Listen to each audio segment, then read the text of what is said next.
സേതുവേട്ട നമസ്തേ. നമസ്കാരം. സേതുവേട്ട ഇന്ന് കേരളത്തിൽ എല്ലാത്തിനും ഇന്ത്യയിൽ തന്നെ ജീവിച്ചിരിക്കുന്ന സ്വയം സേവകരിൽ ഏറ്റവും വളരെ സീനിയറായിട്ടുള്ള ഏറ്റവും ആരാധിക്കുന്ന ഒരു സ്വയം സേവകനാണ് സേതുവേട്ടൻ. അപ്പോൾ സേതുവേട്ടൻ വളരെ ചെറുപ്പത്തിൽ തന്നെ കുഞ്ഞുനാളിൽ തന്നെ സംഘവുമായി ബന്ധപ്പെടുകയും 1945 തൊട്ട് തന്നെ വളരെ ആക്റ്റീവായിട്ട് സംഘപ്രവർത്തനം നടത്തുകയും ചെയ്ത ആളാണെന്ന് നമ്മുടെ എല്ലാവർക്കും അറിയാം. അപ്പോൾ ചേട്ടൻ്റെ ഒരുപാട് ഇൻ്റർവ്യൂസ് വന്നിട്ടുണ്ട്. ഇന്ത്യയുടെ സംഘചരിത്രത്തെക്കുറിച്ചും കേരളത്തിൽ ഉള്ള സംഘചരിത്രത്തെക്കുറിച്ചുമൊക്കെ വളരെ വിശദമായിട്ട് ഒരുപാട് വീഡിയോസ് വന്നിട്ടുണ്ട്. ഇന്നത്തെ നമ്മുടെ ദൗത്യം നമ്മുടെ ഭാരതത്തിലെ പൂജനീയ സത്സംഗജാലകളുമായിട്ടുള്ള ചേട്ടൻ്റെ അനുഭവങ്ങളും അതിനെക്കുറിച്ചുള്ള ഒരു ഡിസ്കഷനാണ് നമ്മളിന്ന് ഉദ്ദേശിക്കുന്നത്. അപ്പോൾ ചേട്ടന് തുടങ്ങാം. ഇതുകൊണ്ട് ഞാൻ സംഘമായിട്ട് ബന്ധപ്പെടുന്നത് വളരെ ചെറുപ്പത്തിൽ 1943 കേരളത്തിൽ സംഘത്തിൻ്റെ പ്രവർത്തനം, 42 കേരളത്തിൽ സംഘത്തിൻ്റെ പ്രവർത്തനം കോഴിക്കോട് ആരംഭിച്ചു. 43 പാലക്കാട് സംഘപ്രവർത്തനം ആരംഭിക്കുന്നത്. ആ സമയത്ത് തന്നെ തുടക്കത്തിൽ തന്നെ അച്ഛൻ സ്വയം സേവകയായിരുന്നു. അതുകൊണ്ട് 1945-46 ആ കാലഘട്ടങ്ങളിൽ 4-5 വയസ്സുള്ള സമയത്ത് അച്ഛൻ്റെ കൂടെ രാവിലെ എഴുന്നേറ്റ് ശാഖയിൽ പോകാൻ തുടങ്ങി. ശാഖയിൽ സജീവമായിട്ട് പ്രവർത്തിച്ചില്ലെങ്കിലും ശരി, സംഘത്തിലെ പ്രവേശനം ആ കാലഘട്ടത്തിലാണ്. പിന്നെ ഏകദേശം ഒരു 10-12 വയസ്സായപ്പോൾ പിന്നെ വൈകുന്നേരത്തെ ശാഖയുണ്ട്, ആ ശാഖയിൽ പോയാൽ മതി, കാലത്ത് അച്ഛൻ്റെ കൂടെ വരണ്ടെന്ന് പറഞ്ഞു ഞാൻ സ്വാമി ശാഖയിൽ പോയി തുടങ്ങി. അങ്ങനെയാണ് സംഘത്തിലെ പ്രവേശനവും കാര്യങ്ങളൊക്കെ.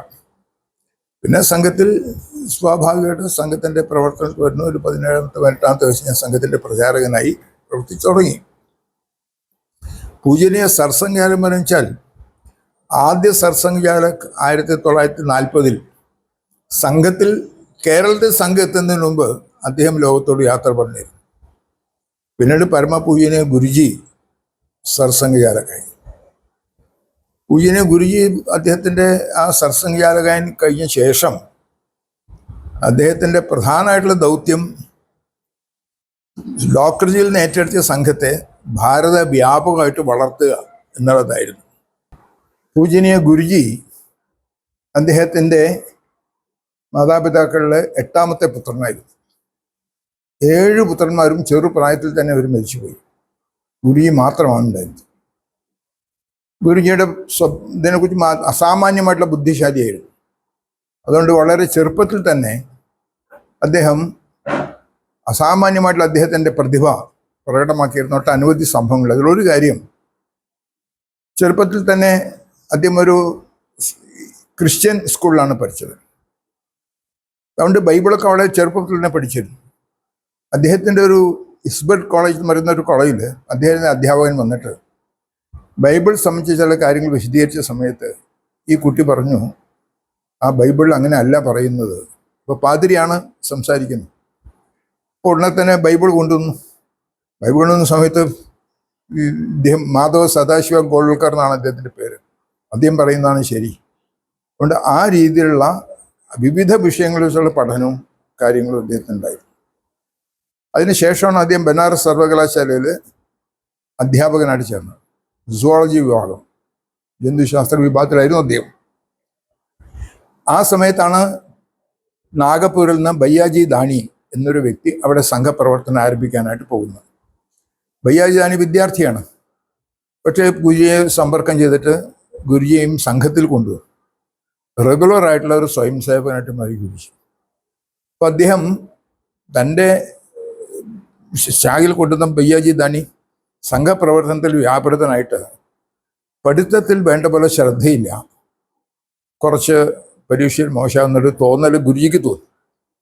അതുകൊണ്ട് ഭയ്യാജിയുടെ വിഷയം ആ പുസ്തകം വാങ്ങിയിട്ട് ഗുരുജി പഠിച്ചിട്ട് അദ്ദേഹം ഭയ്യാജിക്ക് ട്യൂഷൻ എടുത്തു. എന്നിട്ട് ഭയ്യാജി ഇതിൽ 1ാമതായിട്ട് പാസ്സായി. അങ്ങനെ വിദ്യാർത്ഥികളെ വളരെ കാര്യമായിട്ട് സ്നേഹിക്കുന്നു കയറുന്നുണ്ട്. ഗുരുജി എന്നുള്ള പേര് സംഘത്തിൻ്റെ സർസംഘജാലകനായതുകൊണ്ട് അദ്ദേഹത്തിന് കിട്ടിയതല്ല. ആ ബനാറസ് യൂണിവേഴ്സിറ്റിയിലെ വിദ്യാർത്ഥികൾ വളരെ ആദരണീയനായ ഒരു അധ്യാപകൻ എന്നുള്ള നിലയ്ക്ക് അവരാണ് ഗുരുജി എന്ന് വിളിച്ചു തുടങ്ങിയത്. ആ പേരാണ് പിന്നെ സർവ്വസാധാരണമായി മാറിയത്. പലരുടെയും ധാരണ സംഘത്തിൻ്റെ ഈ ഒരു ഉയർന്ന സ്ഥാനം വന്നുകൊണ്ടാണ് ഗുരുജി എന്ന് വിളിക്കുന്നത്. അതായിരുന്നില്ല.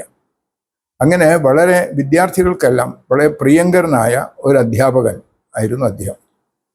അദ്ദേഹത്തിൻ്റെ ആ ഒരു കുറച്ച് 2-3 വർഷങ്ങൾക്ക് ശേഷം അദ്ദേഹം ബനാറസ് യൂണിവേഴ്സിറ്റിയിൽ അദ്ദേഹം വേണ്ടാന്ന് വെച്ചിട്ട് തിരിച്ച് നാഗപ്പൂരിൽ വന്ന് LLBക്ക് അത് ചേർന്നു.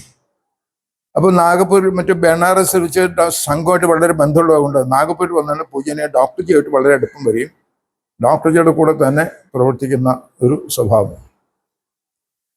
അദ്ദേഹം ആ സമയത്ത് LLBക്ക് ചേർന്ന് ഒരു ദിവസം രാത്രി മുഴുവൻ സംഘപ്രവർത്തനത്തിന് വേണ്ടി ഒരു യാത്ര ചെയ്ത് ആ സമയത്ത് തീവണ്ടിയിൽ വെച്ച് പഠിച്ച് LLB അദ്ദേഹം ഫസ്റ്റ് ക്ലാസ്സായിട്ട് പാസ്സായി. അങ്ങനെ അധ്യാപകൻ എന്നുള്ള നിലയ്ക്കും പിന്നീട് നിയമ ബിരുദം നേടിക്കഴിഞ്ഞ ശേഷം പിന്നീട് അദ്ദേഹം ജോലിക്ക് പോകാൻ തയ്യാറായില്ല. ഒരു മറ്റേ വക്കീൽ എന്നുള്ള നിലയ്ക്ക് ഓഫീസ് തുടങ്ങാനോ കാര്യങ്ങൾ തയ്യാറായില്ല. അദ്ദേഹത്തിൻ്റെ മനസ്സിലെ ആധ്യാത്മിക തൃഷ്ണ വളരെ കാര്യമായിട്ടുണ്ടായിരുന്നു. അത് കാരണം നാഗപ്പൂരിലെ രാമകൃഷ്ണാശ്രമമായിട്ട് ബന്ധപ്പെട്ടപ്പോൾ സ്വാമി വിവേകാനന്ദൻ്റെ ശിഷ്യ പരമ്പരയിലെ ശിഷ്യനായ അഖണ്ഡാനന്ദ സ്വാമിജി അദ്ദേഹം സാരഗച്ഛയിലെ ആശ്രമമുണ്ട്. ഇദ്ദേഹത്തിൻ്റെ ഈ പേരിനോട് നാഗപ്പൂരിലെ ആ ഒരു ആശ്രമത്തിലെ അദ്ദേഹം ഗുരുജിയെ സാരഗച്ഛയിൽ കൊണ്ടുപോയി. അങ്ങനെ അഖണ്ഡാനന്ദൻ്റെ ശിഷ്യനായിട്ട് അവിടെ താമസിച്ചു. ആ സമയത്ത് എങ്ങനെയെങ്കിലും ദീക്ഷ കിട്ടണം, സന്യാസ ജീവിതം നയിക്കണം എന്നുള്ള തീവ്രമായിട്ടുള്ള ആഗ്രഹത്തോടു കൂടിയിട്ടാണ് അവിടെ പോയത്. അഖണ്ഡാനന്ദ സ്വാമിയുടെ കീഴിൽ 1 വർഷത്തോളം അദ്ദേഹം അവിടെ താമസിച്ചു. ആ സമയത്താണ് ഈ ദാടി മുടിയൊക്കെ വന്നത്. ഇദ്ദേഹത്തോടുള്ള സ്നേഹത്തോടു കൂടിയിട്ട് അഖണ്ഡാനന്ദസി പറഞ്ഞു, നിനക്ക് ഈ ദാടിയും ഇതൊക്കെ വളരെ യോജിക്കുന്നുണ്ട്, ഇനി കളയണ്ട എന്ന് പറഞ്ഞു. അതനുസരിച്ചിട്ടാണ് അദ്ദേഹം ദാടി വെച്ചു. 1 വർഷത്തിന് ശേഷമാണ് ദീക്ഷ കിട്ടിയത്. അവിടെ എത്രമാത്രം ഗുരുഭക്തിയോടുകൂടി അദ്ദേഹം കഴിഞ്ഞു എന്നതിൻ്റെ ലക്ഷണം, അവിടെ ഒരു ഗംഭീരമായിട്ട് ദീപാവലി ആഘോഷങ്ങൾക്ക് പല ആഘോഷം നേരേണ്ട ധാരാളം ആൾക്കാർ വരും. ആ സമയത്ത് ഗുരു ശുശ്രൂഷ മാത്രമല്ല, അവിടുത്തെ ആശ്രമത്തിൽ ഇത്രയും ആൾക്കാർക്ക് വരുന്ന സമയത്തുള്ള ആഹാര പദാർത്ഥങ്ങൾ തയ്യാറാക്കിയിട്ടുള്ള പാത്രങ്ങൾ മുഴുവൻ കഴുകുക, അത് ഗംഗാ തീരത്ത് കൊണ്ടി കഴിയുക, ഈ കാര്യങ്ങളെല്ലാം ചെയ്തിട്ട് ഇദ്ദേഹത്തിൻ്റെ ഇത്രയും ശ്രദ്ധയോടുകൂടിയുള്ള പ്രവർത്തനങ്ങൾ കണ്ട് അനവധി ആൾക്കാർ അഖണ്ഡാനന്ദജിയോടാണ്, അങ്ങയുടെ ശിഷ്യൻ വളരെ വളരെ സമർത്ഥനാണ്, ഏത് കാര്യം ചെയ്താലും ശരി വളരെ കൃത്യതയോടും ചിട്ടയോടും കൂടി കാര്യം ചെയ്യുന്നുണ്ട് എന്ന് പറഞ്ഞു. അഖണ്ഡാനന്ദ സ്വാമിജി പറഞ്ഞു, ശരിയാണ്, മാധവൻ തൊട്ടതെല്ലാം സ്വർണമാക്കുന്ന പ്രകൃതക്കാരനാണ് എന്നായിരുന്നു അദ്ദേഹത്തിൻ്റെ പ്രതികരണം. അങ്ങനെ ആ അഖണ്ഡാനന്ദ സ്വാമിയുടെ സമാധിക്ക് കുറച്ച് മുമ്പായിട്ട് ഒരു ദിവസം പെട്ടെന്ന് വൈകുന്നേരം, നാളെ നിനക്ക് ഞാൻ ദീക്ഷ തരുന്നുണ്ട് എന്ന് പറയും. അദ്ദേഹത്തെ വിളിച്ച് ദീക്ഷ കൊടുത്തോട് കൂടിയിട്ട് അദ്ദേഹം പറഞ്ഞു, എൻ്റെ കയ്യിലുള്ള എല്ലാം ഞാൻ നിനക്ക് തന്നു കഴിഞ്ഞിരിക്കുന്നു എന്നാണ് അദ്ദേഹം ദീക്ഷ കൊടുത്തിട്ട് അനുഗ്രഹിച്ചത്. അത് കഴിഞ്ഞ അഖണ്ഡാനന്ദ സ്വാമിക്ക് സുഖമില്ലാതായി. അതുകൊണ്ട് അദ്ദേഹത്തെ ശുശ്രൂഷിച്ചും കൊണ്ട് കുറച്ചു കാലം ചാരകച്ചയിൽ തന്നെ കഴിഞ്ഞു. പിന്നെ ആശ്രമത്തിൽ കൽക്കത്തയിൽ തിരിച്ചുപോയി, വേലൂർ മഠത്തിൽ. അവിടെയും അദ്ദേഹത്തെ ശുശ്രൂഷിച്ചുകൊണ്ട് കുറച്ചു കാലം കഴിഞ്ഞു. ആ സമയത്ത് അഖണ്ഡാനന്ദ സ്വാമിജി പറഞ്ഞത്, നിനക്ക് സന്യാസം എന്നുള്ള ജീവിതമല്ല, നിനക്ക് വേറെ ചില ദൗത്യമുണ്ട്, നീ ആരിൽ നിന്നാണ് അങ്ങോട്ട് തിരിച്ചു പോയാൽ മതി എന്ന് പറഞ്ഞതനുസരിച്ച് ഇദ്ദേഹം നേരെ നാഗ്പൂർ വന്നു. സ്വാഭാവികമായിട്ടും വീണ്ടും ഡോക്ടർജിയുടെ കൂടെ പ്രവർത്തിക്കാൻ തുടങ്ങി. ഡോക്ടർജി സംഘത്തിൻ്റെ സർസംഘചാലകനായിട്ട് പ്രവർത്തിക്കുന്ന സമയത്തും സർക്കാർ വാഹന നിലയ്ക്ക് പ്രവർത്തിച്ചു എന്ന് മാത്രമല്ല, സംഘപ്രവർത്തനം ആരംഭിക്കാനായിട്ട് കുറച്ചു കാലം അദ്ദേഹത്തെ കൽക്കത്തയിൽ അയച്ചു, പൂനെയിൽ അയച്ചു.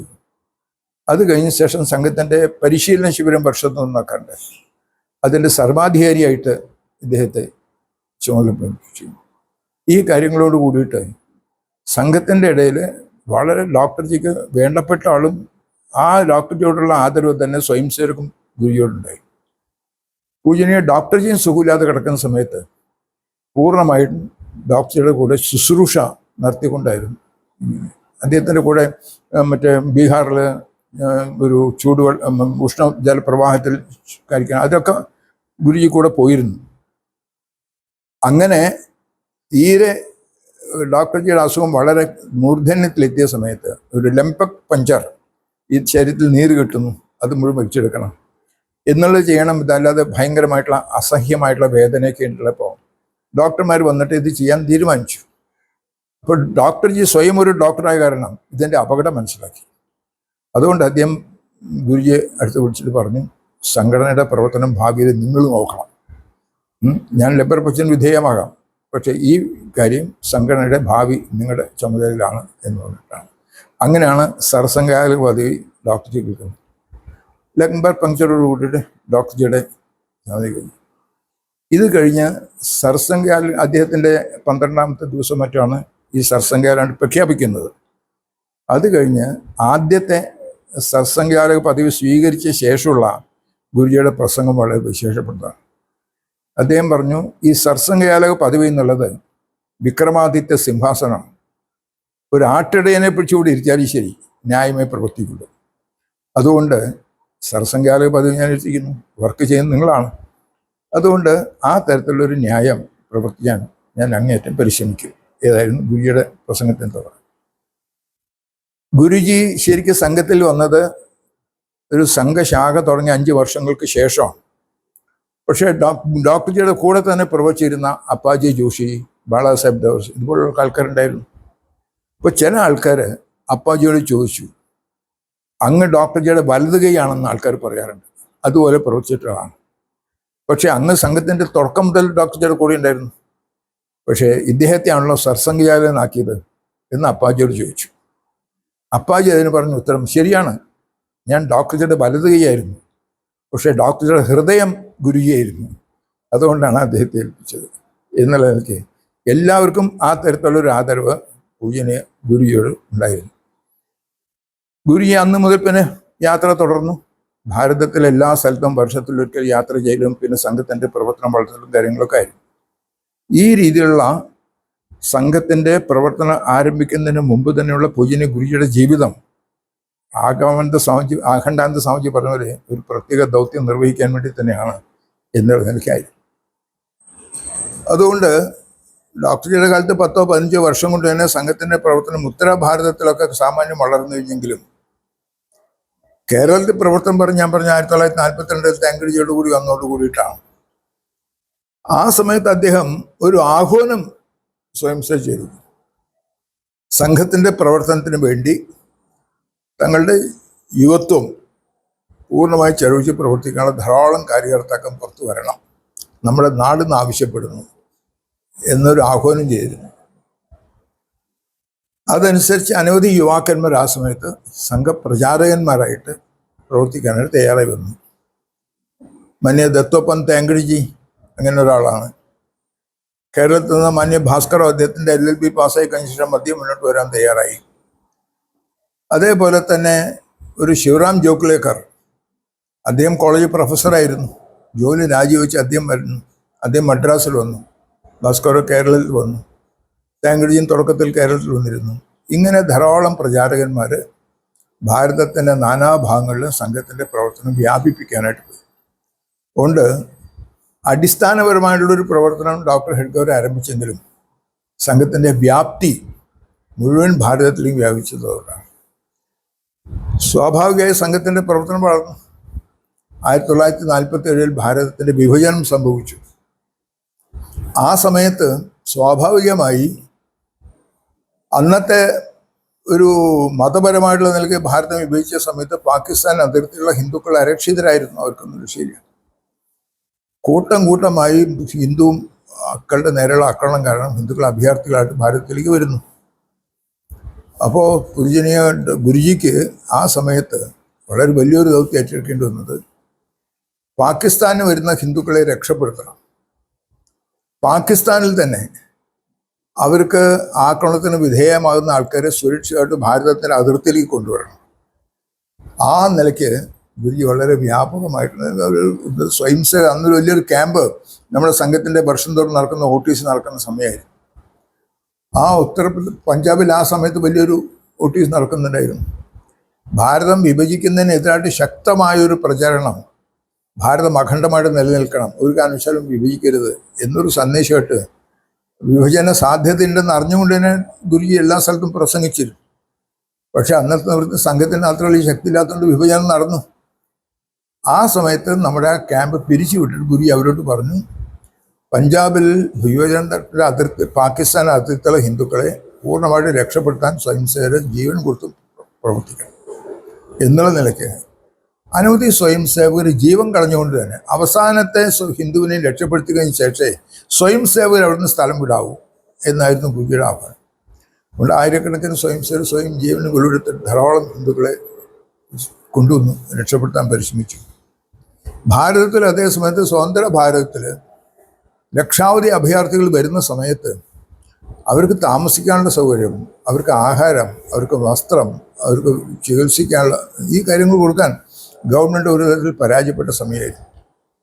അതുകൊണ്ട് നമ്മുടെ ഡൽഹിയിലെ സ്വയംസേവകരും അതേപോലെ തന്നെ അന്നത്തെ ബംഗ്ലാദേശ് പാകിസ്ഥാനിൽ അവിടെ നിൽക്കും കൽക്കത്തയിലും ബംഗാളിലും നമ്മൾ വലിയ വലിയ ഈ ക്യാമ്പുകൾ സംഘടിപ്പിച്ചുകൊണ്ട് അഭയാർത്ഥികളുടെ സംരക്ഷണം, അവർക്ക് ആഹാരം, വസ്ത്രം, കാര്യങ്ങളൊക്കെ ഉള്ള കാര്യങ്ങളൊക്കെ സ്വയംസേവകർ വീടുകളും ചെന്ന് നിങ്ങളുടെ ഒരു സെറ്റ് ഡ്രസ്സെങ്കിലും നിങ്ങൾ തരണം, കുറച്ച് 5 ചപ്പാത്തിയെങ്കിലും തരണം എന്നാവശ്യപ്പെട്ട് വീടുകൾ സമ്പർക്കം ചെയ്ത് ഈ തരത്തിലുള്ളൊരു വലിയ പ്രവർത്തനം ചെയ്തു.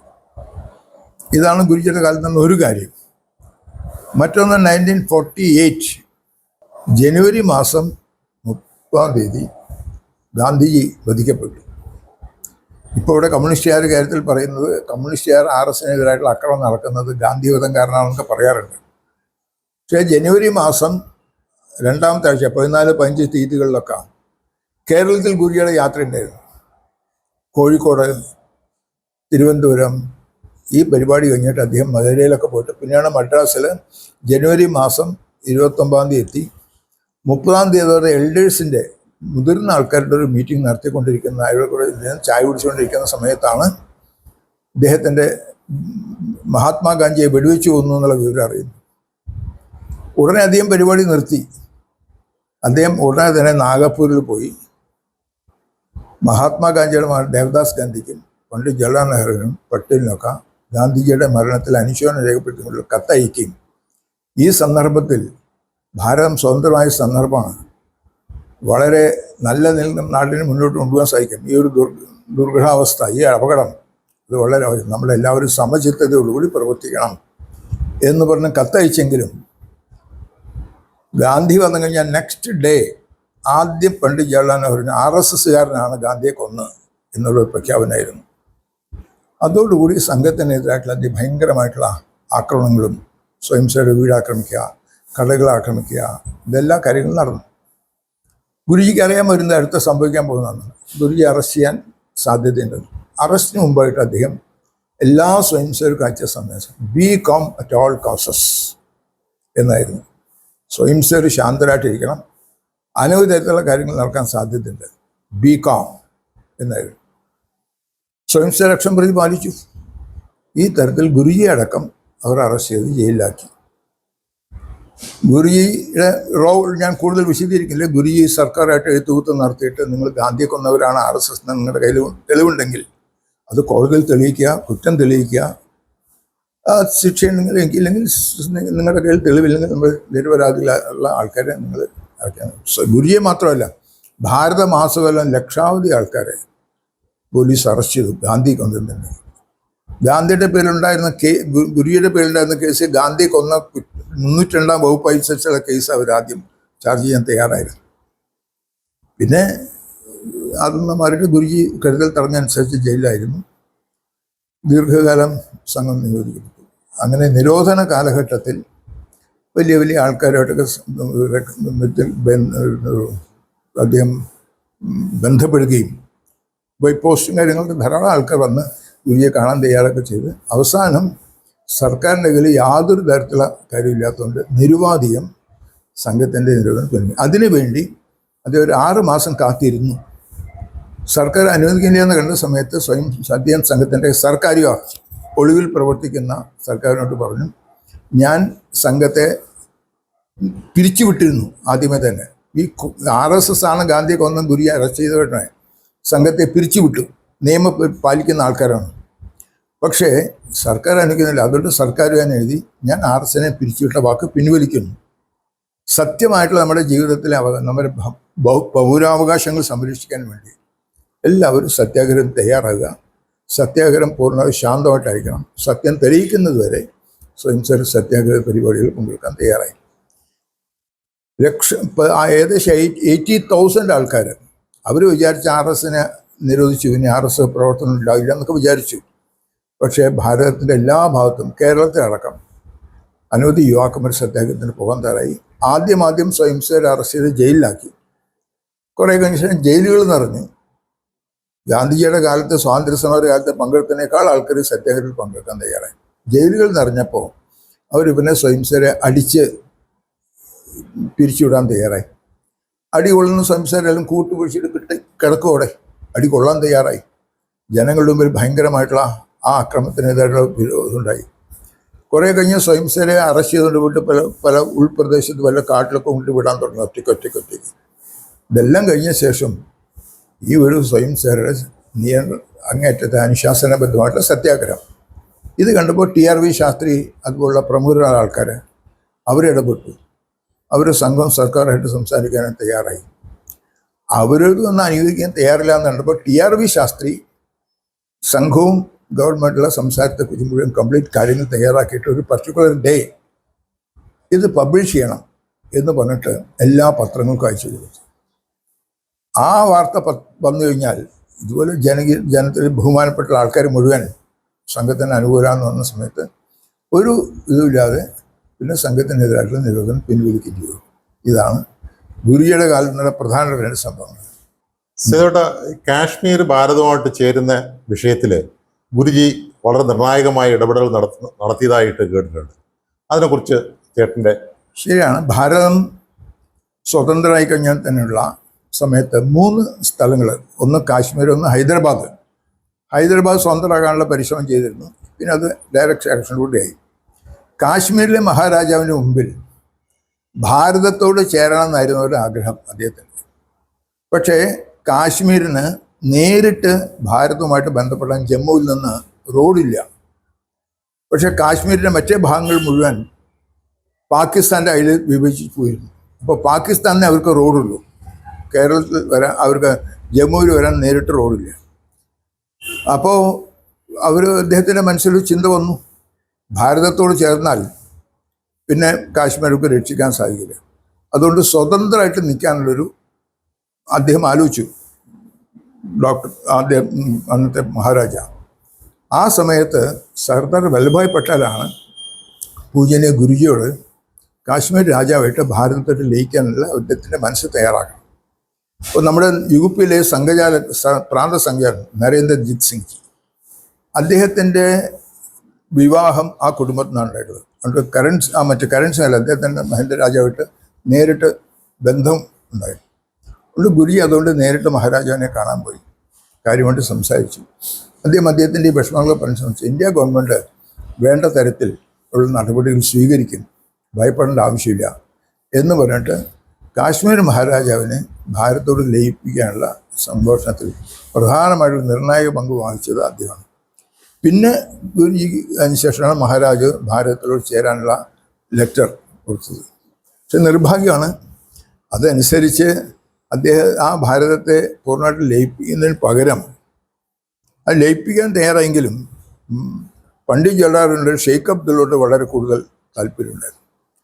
ഷെയ്ഖ് അബ്ദുള്ള താല്പര്യം അനുസരിച്ച് ഭാരതത്തോട് ലയിച്ചാലും ശരി, അത് വേറെ നിൽക്കണം, അത് സ്വതന്ത്രമായിട്ട് അതിന് പ്രത്യേകമായ കരുതൽ കൊടുക്കുന്നതുകൊണ്ട് പിന്നീട് 370 വകുപ്പനുസരിച്ചുള്ള ഭരണഘടനയിലെ 370 ചേർക്കുന്നതിന് അന്നത്തെ ഭരണഘടന മാത്രം എല്ലാവരും പണ്ഡിറ്റ് ജവഹർലാൽ അടക്കം മറ്റേ പട്ടേലടക്കം എതിരായിരുന്നു. പക്ഷേ നെഹ്റുവിൻ്റെ നിർബന്ധം കൊണ്ട് കാശ്മീരിന് പ്രത്യേക പദവി, അതിന് ഒരു സ്വതന്ത്ര രാജ്യം, കാശ്മീരിലെ പ്രത്യേക പതാക, പ്രത്യേക ഭരണഘടന എന്നുള്ളതൊക്കെ ആക്കിയിട്ട് ഈ 370 തയ്യാറാക്കിയത് നെഹ്റുവിൻ്റെ പ്രത്യേകമായുള്ള താല്പര്യമുണ്ടായിരുന്നു. കാശ്മീർ ഭാരതത്തിൽ ലയിപ്പിക്കാനുള്ള സംവിധാനത്തിൽ മുഴുവൻ പൂജനീയ ഗുരുജിക്ക് വലിയ നിർണായകമായിട്ടുള്ള പങ്കുണ്ടായിരുന്നു. പക്ഷേ നിർഭാഗ്യം എന്ന് പറയാം, അദ്ദേഹത്തിൻ്റെ ഈ പങ്കിനെ കുറിച്ച് നമ്മുടെ ചരിത്രത്തിൽ ഒരിടത്തും തന്നെ നമ്മൾ ചർച്ചാ വിഷയമായി കണ്ടിട്ടില്ല. ഇത് തന്നെ വളരെ അടുത്ത കാലത്താണ് ഇതിനെക്കുറിച്ച് നമ്മളൊക്കെ തന്നെ അറിയുന്നത്. അതൊരു വളരെ നിർഭാഗ്യകരമായ കാര്യമല്ലേ ചേട്ടാ? അത് നമ്മുടെ നാടിൻ്റെ അനവധി കാര്യങ്ങളെക്കുറിച്ച് സത്യം ലോകം അറിയരുതെന്നല്ല. ഇപ്പോൾ 47-ലെ വിഭജന കാലഘട്ടത്തിൽ നിന്ന് ഹിന്ദുക്കളുടെ അത്ര ഭീകരമായിട്ടുള്ള ആ പീഡനങ്ങൾ അനുഭവിക്കുകയാണെന്നതിനെ കുറിച്ച് ചരിത്രത്തിൽ ആദ്യം പറയുന്നില്ലല്ലോ.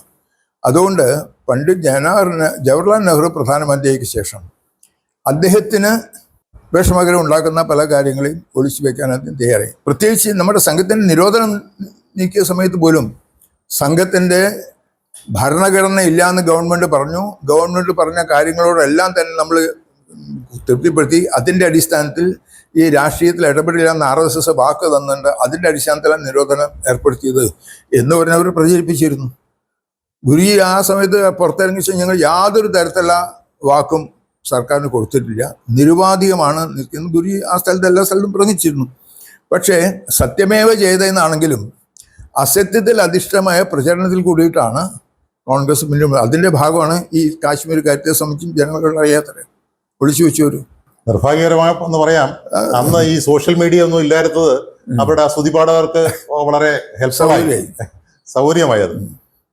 അപ്പൊ സേതുവേട്ടന് പേഴ്സണലായിട്ട് ഗുരുജി സേതുവേട്ടന്റെ വീട്ടിൽ വരികയും കുഞ്ഞായിരിക്കുമ്പോൾ തന്നെ ക്യാമ്പിലേക്ക് ക്ഷണിക്കുകയൊക്കെ ചെയ്തത് ഒരു ഇൻസിഡന്റ് ഞാൻ കേട്ടിട്ടുണ്ട്. അതിനെക്കുറിച്ച് വിശദീകരിക്കാം. ഗുരുജിയുടെ യാത്രാ സമയത്ത് ഞാൻ ആദ്യമായിട്ട് ഗുരുജിയെ കാണുന്നത് 48 നമ്മുടെ സംഘത്തിൻ്റെ 49 നിരോധനം പിൻവലിച്ചതിന് ശേഷം മുഴുവൻ ഭാരതത്തിൽ അദ്ദേഹം എല്ലാ സ്ഥലത്തും യാത്ര ചെയ്തിരുന്നു. യാത്ര ചെയ്യുന്ന സമയത്ത് അദ്ദേഹം ജയിലിൽ നിന്ന് വിമുക്തനായിട്ട് വരികയാണ്. ആ സമയത്ത് എനിക്ക് ഓർമ്മയില്ല ശരിക്കും മംഗലാപുരത്ത് മദ്രാസ് പോകുന്ന സമയത്താണോ അത് മംഗലാപുരത്താണോ മംഗലാപുരം മേലിൽ മദ്രാസിലേക്ക് പോകുന്ന സമയത്താണോ. എല്ലാവരും റെയിൽവേ സ്റ്റേഷനിൽ പോകണം അദ്ദേഹത്തെ കാണാനായിട്ട്. എല്ലാ സ്റ്റേഷനിലും പ്രത്യേകിച്ച് പൂക്കൾ വെറുതെ കൊണ്ട് ഗുരുജിയെ കാണണമല്ലോ ജയിൽ വിമുക്തനെ വന്ന്. ആ സമയത്ത് മുതിർന്ന ആൾക്കാരൊക്കെ പോകാൻ തയ്യാറായി. ഞങ്ങൾ കുട്ടികളായത് കാരണം ഞങ്ങൾക്ക് പോകാൻ കൂട്ടിക്കൊണ്ട് പോയില്ല മുതിർന്ന ആൾക്കാർ, നിങ്ങളൊന്നും വരണ്ടെന്ന് പറഞ്ഞിട്ട്.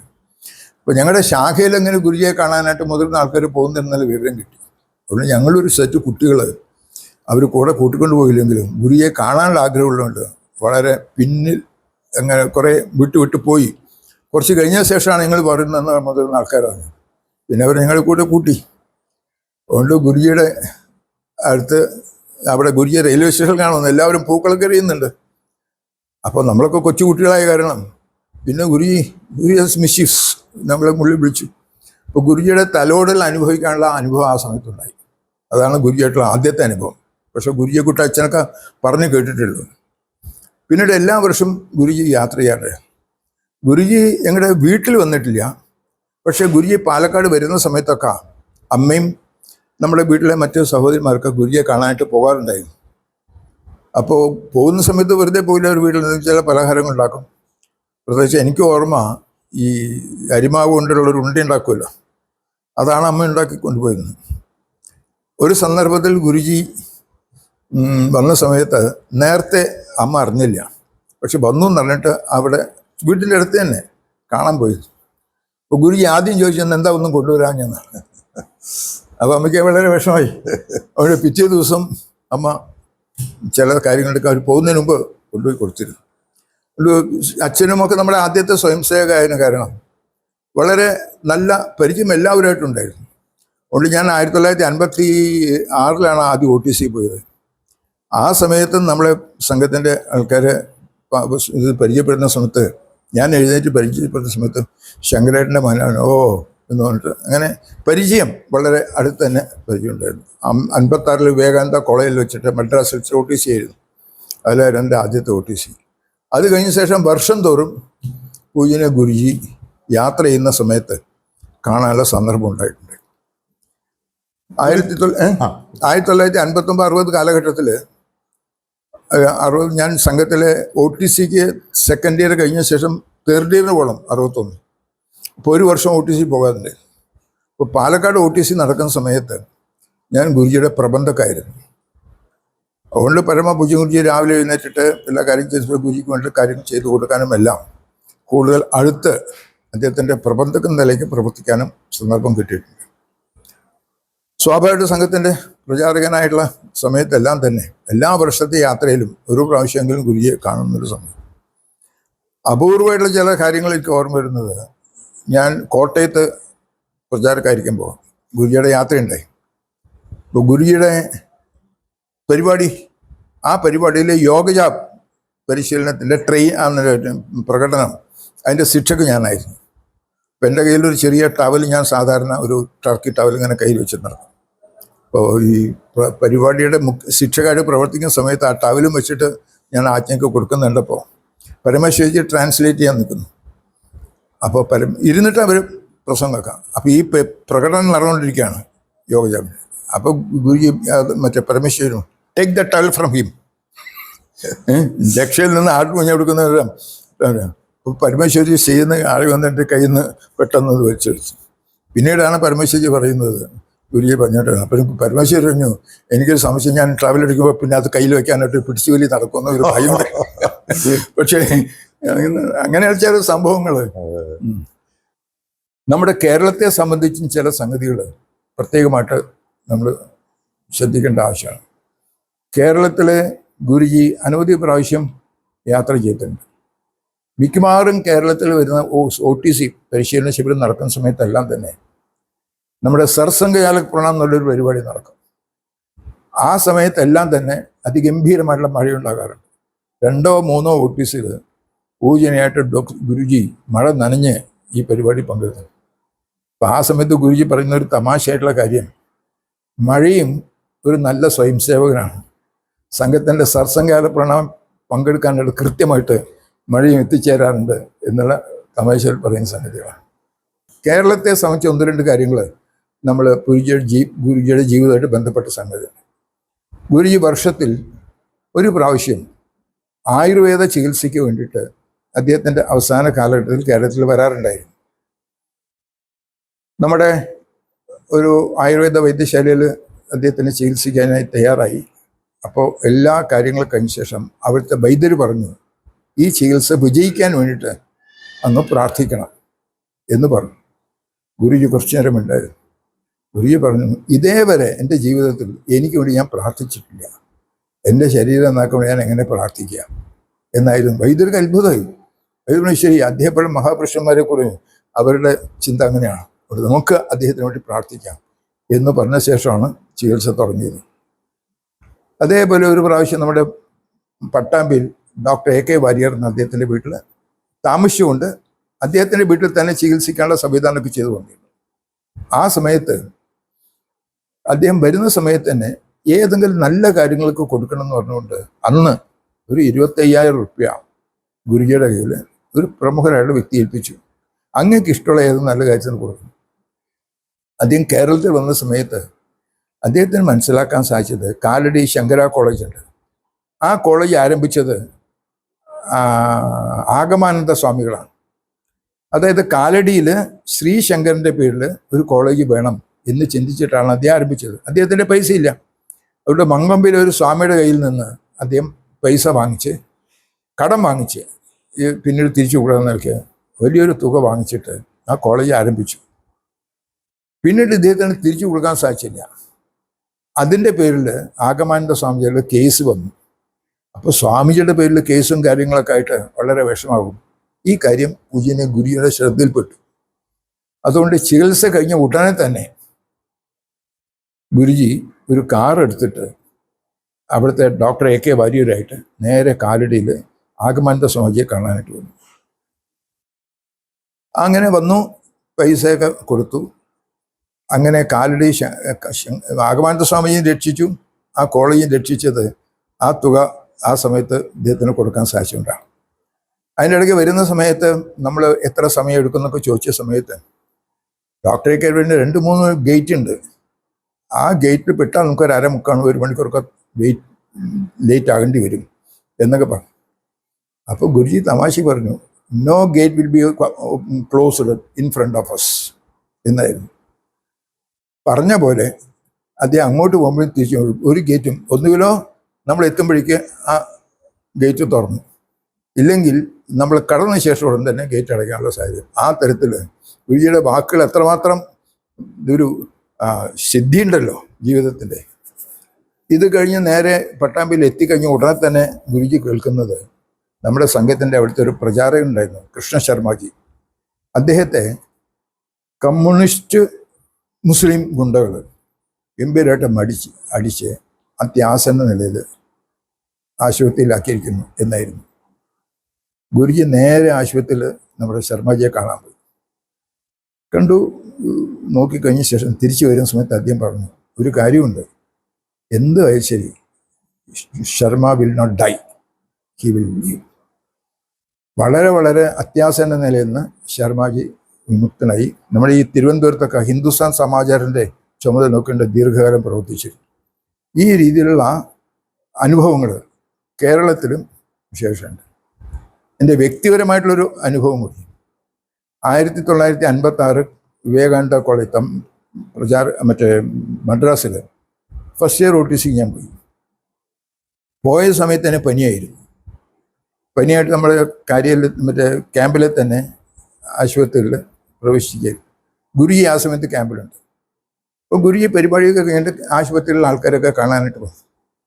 ആ സമയത്ത് ഗുരുജി വന്ന ഉടനെ തന്നെ ഞാൻ കിടക്കുന്നുണ്ട്. ഗുരുജി വരുന്നൊക്കെ ഉണ്ട്. ഞാൻ വിചാരിച്ചു ഗുരുജി എന്താ പേര് എന്നൊക്കെ ചോദിക്കും എന്ന് വിചാരിച്ചിട്ട് വന്നതാണ്. പക്ഷേ ഗുരുജി വന്ന് എന്താ പേരെന്ന് ക്യാ ഹൈ നാം എന്നൊക്കെ ചോദിക്കും. ക്യാ ഹുവാ എന്ന് ചോദിച്ചു. എനിക്ക് ഹിന്ദി അറിയില്ല. അപ്പോൾ എൻ്റെ മനസ്സിൽ എന്താ പേരെന്ന് ചോദിക്കും. ഞാൻ സേതുമാധവൻ എന്ന് പറഞ്ഞു.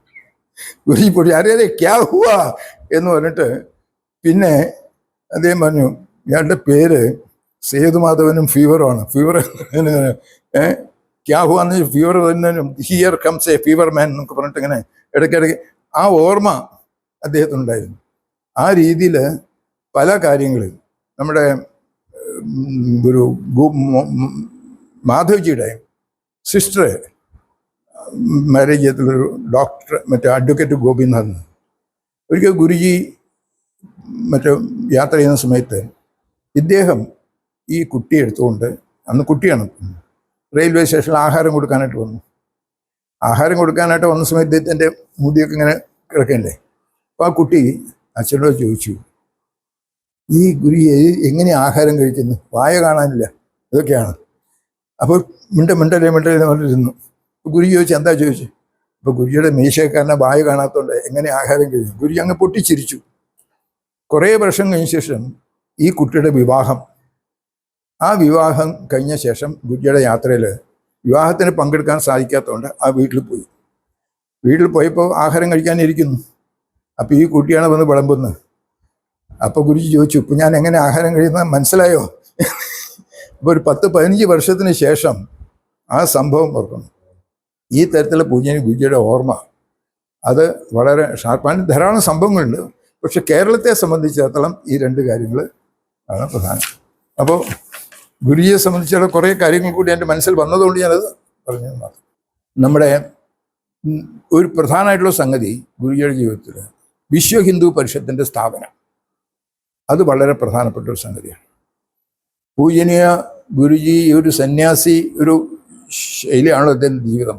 അതുകൊണ്ട് എല്ലാ സ്ഥലത്തും പോകുന്ന സമയത്ത് വളരെ ഉയർന്ന സന്യാസിമാരെ കാണുക. ചിന്മാനന്ദ സ്വാമിജി, അതേപോലെ തന്നെ കാഞ്ചി കാമകോടി പീഠത്തിലെ മുതിർന്ന സന്യാസിയായിരുന്ന ചന്ദ്രശേഖരാനന്ദ സരസ്വതി, ഇവരായിട്ടൊക്കെ നല്ല ബന്ധമുണ്ടായിരുന്നു. ഒരവസരത്തിൽ അദ്ദേഹം ഈ ചന്ദ്രശേഖരാനന്ദ സ്വാമിജിയെ കാണാൻ കാഞ്ചീപുരത്ത് പോയി. അപ്പോൾ സ്വാമിജി വളരെ പൂജാ കാര്യങ്ങൾക്ക് വളരെ നിഷ്ഠയുള്ള ആളാണ്. അപ്പോൾ പൂജാമുറിയിൽ പോകാൻ തയ്യാറാകുമ്പോഴാണ് ഗുരുജി വരുന്നുണ്ടെന്നുള്ള വിവരം അറിയുന്നത്. അപ്പോൾ അദ്ദേഹം ബാക്കി കാര്യങ്ങളൊക്കെ മാറ്റി വെച്ചിട്ട് ഗുരുജിയെ സ്വീകരിക്കാൻ തയ്യാറായി. ഗുരുജിയായിട്ടൊക്കെ സംസാരിച്ച കാര്യങ്ങളൊക്കെ കഴിഞ്ഞ ശേഷം പിന്നീട് അദ്ദേഹത്തിൻ്റെ ശിഷ്യന്മാർ ചോദിച്ചു, അങ്ങയുടെ ജീവിതത്തിൽ വളരെ പ്രധാനമായിട്ടൊരു കാര്യം ഈ പൂജയാണല്ലോ, അതുപോലും മാറ്റിവെച്ച് ഗുരുജിയെ സ്വീകരിക്കാൻ തയ്യാറായത് എങ്ങനെയാണ് എന്ന് ചോദിച്ചപ്പോൾ അദ്ദേഹം പറഞ്ഞു, ഞാനൊരു ഏത് ദേവതയാണ് ആരാധിക്കുന്നത്, ആ ദേവത തന്നെ മനുഷ്യരൂപം ധരിച്ച് വരുന്ന സമയത്ത് ഞാൻ വേറെ പൂജയ്ക്ക് പോകേണ്ട ആവശ്യം എന്താ എന്നായിരുന്നു അദ്ദേഹത്തിൻ്റെ മനസ്സിൽ ഈ ഗുരുജിയുടെ സംഗതി. അത് ചിന്മയാനന്ദ സ്വാമിജി ആ തരത്തിൽ വളരെ എളുപ്പമായിരുന്നു. 1965 കേരളത്തിൽ കാലടിയിൽ വെച്ച് സംഘശിക്ഷാവർഗം നടക്കുന്നു, OTC. അപ്പോൾ ആ സമയത്ത് 3 ശങ്കരാചാര്യന്മാർ, ശൃംഗേരി, പുരി ആൻഡ് ഇവിടുത്തെ ബദ്രി, ഈ 3 സന്യാസിമാർ കാലടിയിൽ ഒരുമിച്ച് വരുന്നു. സാധാരണ നിലയ്ക്ക് ഇങ്ങനെ വരുന്ന കുറവാണ്. അപ്പോൾ പൂജനീയ ഗുരുയെ OTCയിൽ വന്ന സമയം ഈ ശങ്കരാചാര്യന്മാരെ കാണാൻ പോയി. കണ്ടങ്ങനെ സംസാരിച്ചു. ഇവിടെ വന്നിട്ടുണ്ട്, നമ്മുടെ സംഘത്തിൻ്റെ ക്യാമ്പ് നടക്കുന്നുണ്ട്, വന്നിട്ട് സ്വയംസേവരെ അനുഗ്രഹിക്കണം എന്ന് പറഞ്ഞു. ആ സംസാരത്തിൻ്റെ ഇടയിൽ അവർ ചോദിച്ചു, ഒരു SS ആപ്റ്റെ എന്നുള്ള ഒരു വ്യക്തി ഞങ്ങളെ കണ്ടിരുന്നു. വിശ്വ ഹിന്ദു പരിഷത്തിൻ്റെ പ്രവർത്തനമാണെന്നൊക്കെ പറഞ്ഞിട്ട് ഒരു സംഘടിപ്പിക്കണമെന്നുണ്ട്. എന്താ അങ്ങയുടെ അഭിപ്രായം? അപ്പോൾ ഇദ്ദേഹം പറഞ്ഞു, സംഘം പറഞ്ഞിട്ടാണ് പ്രവർത്തിക്കുന്നത്. നമ്മുടെ ഭാരതത്തിലും ലോകത്ത് ധാരാളം ഹിന്ദു സമൂഹമുണ്ട്. അവർക്കെല്ലാം തന്നെ ഏകീകൃതമായിട്ടുള്ള ദിശ കൊടുക്കാനുള്ളൊരു സംഘടനയുടെ ആവശ്യമുണ്ട്. അതിലാണ് SS ആപ്റ്റെ സംഘത്തിൻ്റെ പ്രചാരകനാണ്, ഞങ്ങൾ അയച്ചിട്ട് പ്രവർത്തിക്കുകയാണ്. അങ്ങ് ഇതിൻ്റെ പുറകിലുണ്ടോ എന്നാൽ ഞങ്ങളെല്ലാം ഇതിൻ്റെ പുറകിലുണ്ട് എന്നായിരുന്നു അവരുടെ പ്രതികരണം. അവസാനം നമ്മുടെ സംഘശിക്ഷാവർഗം ആരംഭിക്കുന്നതിന് മുമ്പ് ബദറിയിലെ ശങ്കരാചാര്യ തിരിച്ചു പോയിരുന്നു. ബാക്കി 2 സന്യാസിമാരും ക്യാമ്പിൽ വന്ന് സ്വയം സേവകരുടെ മുമ്പിൽ അവരുടെ അനുഗ്രഹ പ്രഭാഷണം നടത്തിയിട്ടാണ് തിരിച്ചു പോയത്. ഇതേപോലെ വിശ്വ ഹിന്ദു പരിഷത്തിൻ്റെ സമ്മേളനം ആദ്യമായിട്ട് എൻ്റെ ഓർമ്മ 1964 മറ്റാണ് അത് പ്രയാഗിൽ വെച്ച് നടത്താൻ തീരുമാനിച്ചു. അതിന് സംഘടിപ്പിക്കാൻ വേണ്ടി പ്രയാഗ സമ്മേളനം നടത്തിയെങ്കിലും അതിനു മുമ്പായിട്ട് ചിന്മയാനന്ദ ആശ്രമത്തിൽ ബോംബെയിൽ വെച്ചിട്ട് ഇതിനു വേണ്ടിയുള്ള പ്രധാനമായിട്ടുള്ള സമ്മേളനം നടക്കണം. ചിന്മയാനന്ദ സ്വാമിജിയും അതേപോലെ തന്നെ പൂജനീയ ഗുരുജിയും അതുപോലുള്ള പ്രമുഖരായിട്ടുള്ള ആൾക്കാരെല്ലാം ഉണ്ട്. അതിൽ സിഖ് സമൂഹത്തിൻ്റെ മാസ്റ്റർ താരാസിംഗ്, അതേപോലെ തന്നെ ബൗദ്ധമതത്തിൻ്റെ ആൾക്കാർ ശങ്കരാചാര്യ, ഇവരെല്ലാവരും കൂടി ഒരുമിച്ച് വരും. അങ്ങനെയാണ് സമ്മേളനം ബനാറസിൽ വെച്ചിട്ട് പ്രയാഗിൽ വെച്ച് കുംഭമേളയോട് അനുബന്ധിച്ചാണ് ഈ വിശ്വ ഹിന്ദു പരിഷത്തിൻ്റെ പ്രവർത്തനം ആരംഭിച്ചത്. അതിൻ്റെ അടുത്ത വർഷം ഉടുപ്പിയിൽ വെച്ചിട്ട് എല്ലാ ശങ്കരാചാര്യന്മാരും വന്നു ചേർന്നുകൊണ്ടുള്ള അതിഗംഭീരമായിട്ടുള്ള സമ്മേളനം നടത്തി.